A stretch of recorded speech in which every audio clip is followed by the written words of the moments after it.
Chères internautatrices et chers internautateurs, amateurs de bande dessinée, de politique et d'histoire, bienvenue dans ce Strip Track un peu spécial, puisque je reçois Monsieur Christophe qui nous a amené une bande dessinée particulière qui répond du nom de Cher pays de notre enfance, enquête sur les années de plomb de la Ve République, avec en couverture l'incroyable général de Gaulle. Comment vas-tu bien, Christophe? Très bien, merci. Mieux que le général.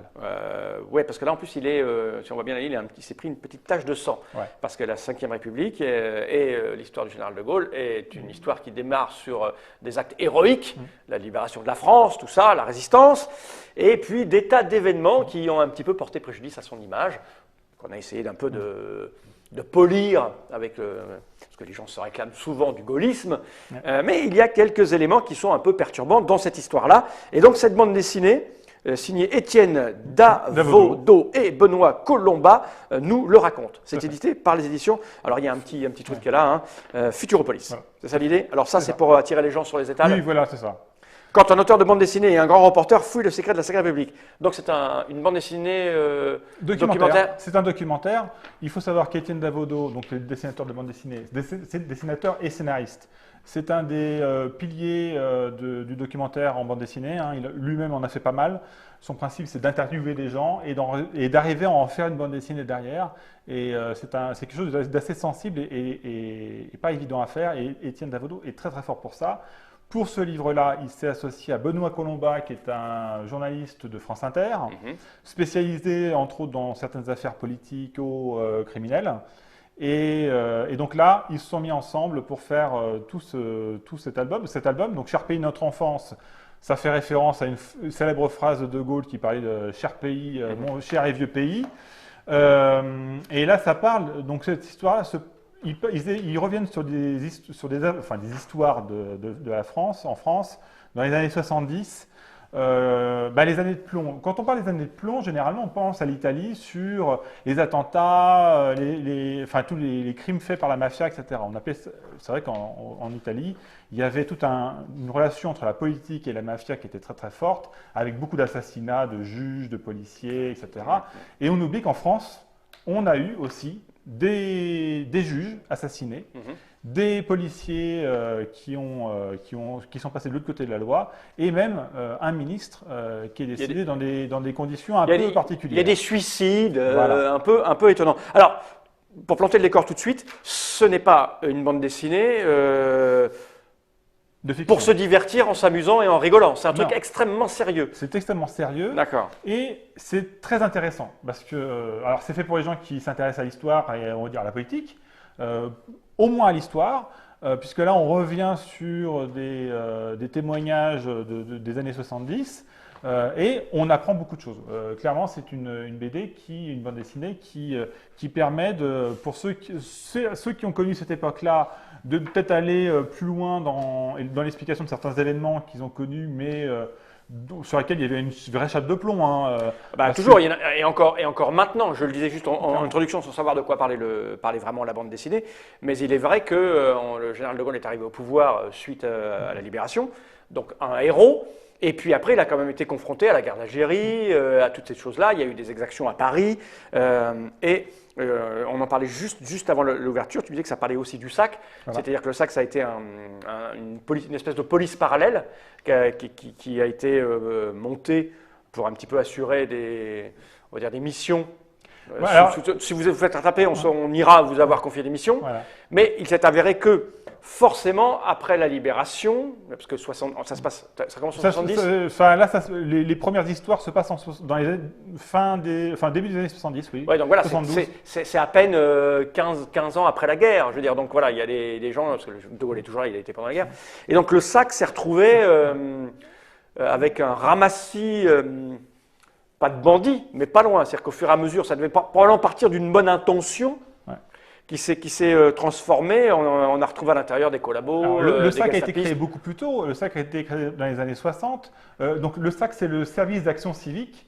C'est une association officiellement qui existait et qui officiellement avait été créée comme service d'ordre de l'ancêtre de l'UMP et du RPR, c'était l'UDR, Parce que c'est vrai qu'à l'époque, la politique en France était assez, c'était coup de bras quand même, hein, parce que tu avais les communistes qui étaient très très forts aussi, et donc tu avais ces anciens, enfin ces gaullistes, anciens résistants, et ça se tapait un peu au niveau du collage des affiches en période électorale, ça y allait à la batte. Donc évidemment, les gaullistes ont créé leur service d'action civique, le SAC, avec d'anciens résistants, et puis ils sont rapprochés d'autres personnes qui n'étaient pas automatiquement d'anciens résistants, et puis donc parfois d'anciens collabos, et puis aussi d'anciens... des malfrats. Et puis après, clairement, ça a dérivé manifestement vers le grand banditisme, puisque l'objectif c'était d'empêcher que la gauche passe au pouvoir. Donc on est plus dans les années Pompidou et Giscard, en tout cas dans cette histoire-là. Ça commence avec l'assassinat du juge Renaud. Il faut savoir qu'en 72 à Lyon, un juge a été assassiné devant chez lui. Et il enquêtait sur des hold-up qui avaient lieu en France. Et manifestement, ça pouvait, en tout cas, le propos du livre dit que ces hold-up ont permis entre autres de financer certains partis politiques.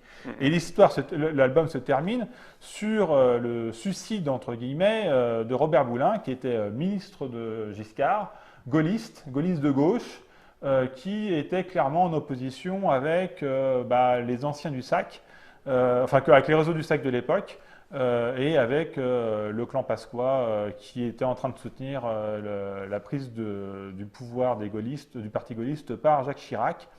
Et donc Robert Boulin est un ministre de Giscard d'Estaing qui était peut-être, en tout cas qui était très favorablement sur le point de devenir Premier ministre à la place de Raymond Barre, et un gaulliste anti-chiracien qui rentrait à Matignon. Ça aurait fait quelques difficultés auprès de la direction du RPR. Donc c'est une BD extrêmement riche en nombre de pages, puisqu'on en est à plus de 200, 220, 230 pages. Donc le prix doit être adéquat, j'imagine. Il est à 25 €. Donc ça reste très raisonnable aussi. C'est un moyen de revoir notre histoire proche, finalement, sous les traits. Alors les graphismes sont sobres. C'est du Davodo. C'est noir et blanc, c'est très fort avec Davodo, c'est qu'il a un dessin qui est très efficace, très rapide. Et en même temps, on reconnaît, en tout cas quand on connaît les personnes, on les reconnaît sans aucun problème, aucune difficulté. Donc là, on reconnaît peu de gens puisque ce sont les deux auteurs qui interviewent des acteurs de l'époque. J'allais te poser la question, c'est mené comme quoi, comme des... Ça raconte, c'est une histoire à la première personne, c'est une histoire... C'est le script de ce qui s'est passé ou eux posent des questions, ils enquêtent. Se montrent en train d'enquêter. D'accord. Alors c'est pas c'est pas une question d'ego, parce que justement ça leur permet aussi de donner un peu leurs opinions par rapport à ce qui a été et se poser des questions par rapport aux propos faits par les personnes qu'ils interviewent. Ils expliquent aussi comment ils ont fait ce livre, donc c'est aussi intéressant pour connaître leur démarche. Et c'est toute une série d'interviews. Il y a très peu de mise en scène, de séquences, genre quand certaines personnes racontent une histoire, il y a quelques séquences qui, on va dire, illustrent ce qui est raconté, mais c'est très très rare. C'est surtout du témoignage et du question-réponse. Ce qui permet de se détacher finalement, ce qui est un bon choix, de se détacher d'une prise de cette bande dessinée comme un objet qui va relater des faits réels historiques. Il y a ce détachement du coup, puisqu'il demande à des gens comment vous avez vécu ce moment-là. C'est ces gens qui racontent, donc ils n'établissent pas une vérité à travers leur BD. C'est ça le... Alors c'est ça, c'est le principe, c'est de dire que eux ont des opinions, clairement, hein, c'est clair. Ils sont plutôt de gauche. Ils sont de gauche et surtout ils considèrent que le SAC est derrière à peu près tous les crimes qu'ils dévoilent. Il y a aussi entre autres il y a la tuerie d'Oriol, la fameuse. Une fameuse. Tuerie d'Oriol. Pour moi, j'en ai jamais entendu parler avant, mais non, parce que moi je l'ai vécu, moi. Un peu plus jeune. Moi je l'ai vécu. Parce que la tuerie d'Oriol, c'est les années, c'est 81, un truc comme ça. C'est ça. C'est 81, donc juste avant la victoire de Mitterrand. Et moi je l'ai vécu parce qu'en 81, j'avais 18 ans, donc je me souviens de la tuerie d'Oriol. Je me souviens d'un dessin de Cabu. Il y avait une publicité à l'époque qui disait on peut rester actif après une bonne bière. Et donc Cabu avait fait un dessin absolument génial où on voyait le petit village d'Oriol, parce qu'ils ont fait un massacre dans un hôtel, il y a eu un règlement de compte, où on voyait les gens du SAC. Et alors, quand on voyait le dessin, c'est Cabu, on voyait bien que c'était plutôt des fachos parce qu'ils avaient des rangers, ils avaient des battes de baseball, ils avaient le brassard du SAC noir, un peu comme les nazis avaient le brassard. Et cette légende, on peut rester. Alors, ils avaient tous une bière à la main, et la légende, c'est on peut rester actif après une bonne bière.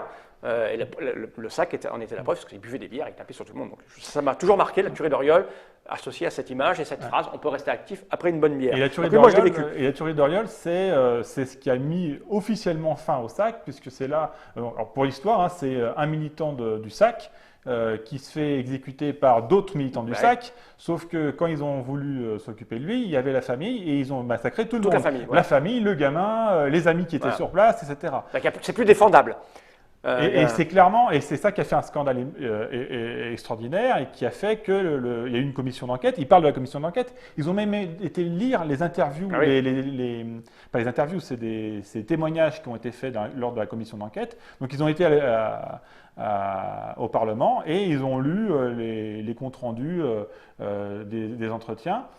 Alors, ils ont des positions, effectivement, ils partent du principe que le sac est derrière à peu près tous ces crimes-là.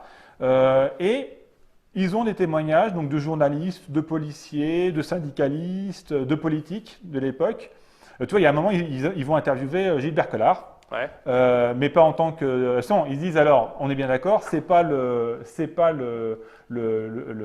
député copain de Marine Le Pen qu'on va voir, c'est l'avocat de la famille à l'époque de l'affaire qui était en place. Et donc, tu vois, ils en discutent entre eux, ils disent... On doit le dire, on ne doit pas le dire, on doit parler, on doit l'interviewer, on ne doit pas l'interviewer. Donc il y a tout ce propos-là.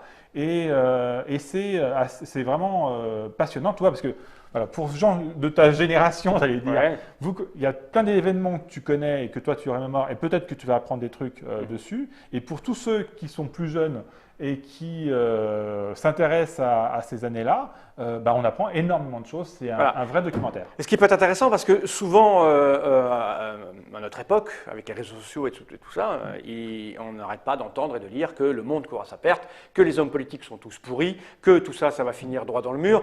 Avec ce genre d'ouvrage, j'imagine, et avec ce genre d'histoire, vous allez vous rendre compte que, en fait, de tout temps, ça a été ça. C'est-à-dire que le politique est probablement corrompu, non pas depuis ces 5 dernières années, mais depuis au moins 30, 40, 50, 60, 70 ans, depuis assez longtemps, et que ça a toujours été la merde, et que finalement, en tant que citoyen lambda, on s'en sort plutôt pas mal. Voilà. Pas trop mal quand même par rapport à ce qu'il pourrait arriver. Donc voilà, tout n'était pas mieux avant, parce qu'on entend souvent « c'était mieux avant ». Et ben ça vous montre que dans les années 60, 70, 80, c'était pas mieux que maintenant. Surtout qu'à l'époque, on n'en parlait absolument pas. En plus, c'était serré. Ils en parlent, ils disent toutes les pressions que les témoins de l'époque, certains journalistes, policiers, etc., quand ils voulaient aborder ces sujets-là, parce qu'à l'époque, le pouvoir était vraiment très puissant. Ils contrôlaient la télé, ils contrôlaient tout. Et ils protégeaient vraiment le sac. Donc du coup, c'était des sujets qui étaient totalement tabous. Et c'est maintenant qu'on commence à pouvoir en parler. Tu vois, l'affaire Boulin, elle est revenue il n'y a pas très longtemps, il y a quelques semaines, il y a quelques mois, en haut de l'affiche.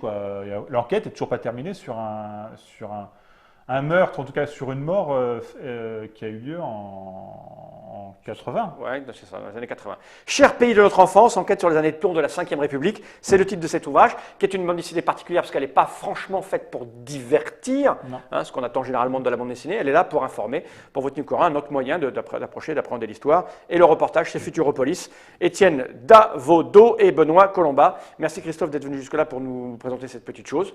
J'espère que il y a des chances d'avoir un prix à Angoulême cette année. Ah, ok. Bon, voilà. J'y crois, moi. Tu crois? Ouais. Eh bien, écoute, on le vérifiera dans quelques jours. À bientôt pour de nouvelles aventures. À bientôt. Jenny Wright.